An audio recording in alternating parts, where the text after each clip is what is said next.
Maintenant, je t'explique la semaine 2. En la semaine 2, c'était la semaine passée, le travail que tu devais faire. Alors, je te l'explique aujourd'hui. Tu as besoin de ton aide-mémoire à la page 7 et 8. Tu as un lien d'Internet explicatif et tu as seulement 3 pages à faire. Alors, on y va. Je te représente l'aide-mémoire.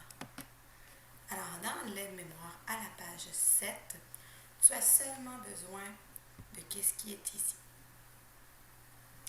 Et à la page 8, tu as les exemples qui continuent ici. Aujourd'hui, on va avoir besoin plus de la page 7. Je vais zoomer parce qu'on ne voit pas bien.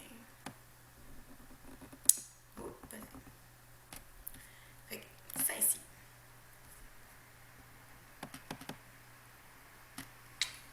Alors, le système international d'unités, les millimètres, centimètres, décimètres, les mètres, ici on dit les décamètres, les hectomètres et les kilomètres. Alors, tu dois maintenant faire la page 71, la page 72. Ici, tu dois convertir les unités de manière précise. Par exemple, de mètre à décamètre. À la page 72, et attention, tu as un petit 2. Ça veut que ça rappelle, ça veut dire au carré. Alors, tu dois les transformer au carré. Je t'explique aussi ça. La page 73, elle n'est pas à faire. Et la page 74 pour le test. Il y a des fois, tu vas voir là, par exemple, décimètre carré, centimètre carré. Ça, tu le fais. Si tu as un L pour litre, ça, tu ne les fais pas. Je ne te donne pas d'explication pour ça aujourd'hui. Si tu veux essayer d'en trouver toi-même, tu peux le faire. Fais seulement qu'est-ce qui est question de décimètre, centimètre, tout ça. Tu fais seulement ces numéros-là. Les autres, avec la lettre L, tu peux faire un X dessus. Alors, je t'explique. Alors, tu vas à convertir des unités.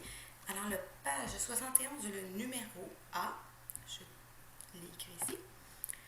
Tu as 7,52 mètres et tu dois les mettre à décamètre. Alors, je regarde dans mon aide-mémoire. Je suis en mètres, je suis ici. Et je veux le mettre en décamètre. Alors, si tu regardes bien, si tu t'en vas vers le côté gauche, tu dois diviser par 10. Fait que si je me tasse de une fois, je le divise par 10. Si tu t'en vas, par exemple, du côté droit, tu dois multiplier par 10. Alors ici, j'ai 7,52 et je le divise par 10. Tu peux utiliser bien évidemment ta calculatrice. Tu arrives ici, tu le divises par 10. Essaie de trouver de ton côté la réponse. Je vais l'inscrire ici. Alors, si j'ai fait 7,2 mètres, je l'ai divisé par 10. J'arrive à 0,725. Et c'est ta réponse. Maintenant, on va faire le B ensemble. 55,8. Je retourne dans mon aide-mémoire à la page 7. Alors, j'ai 55,8 décamètres. Et là, je veux le mettre en mètres. Si je m'en vais vers la droite, je dois faire fois 10. Alors, j'écris 55,8 sur ma calculatrice et je fais fois 10. Alors, tu vas avoir trouvé ta réponse en mètres. Trouve-la. Je vais l'inscrire ici. Alors, 55,8 fois 10, 558 mètres.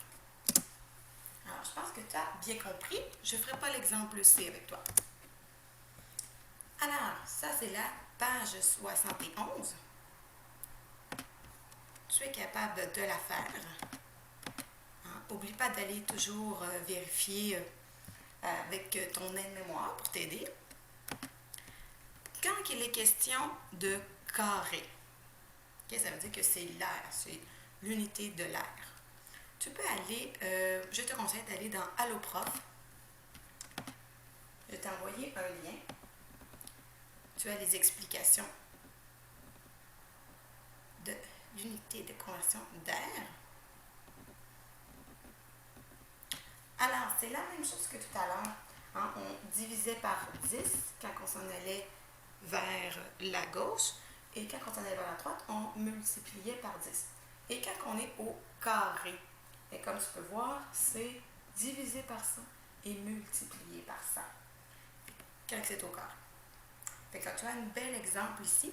Fait que si j'ai 2,3 mètres carrés, fait que je suis ici, et je vais le mettre en centimètres. Alors, j'ai fait fois 100, qui est ta réponse juste ici. Après là, je suis en décimètres, et je dois faire encore fois 100 pour le mettre en centimètres carrés. Alors, j'espère que j'ai bien répondu à tes questions. Fait que tu es capable de faire la page 71, 72 et 74. Bonne journée!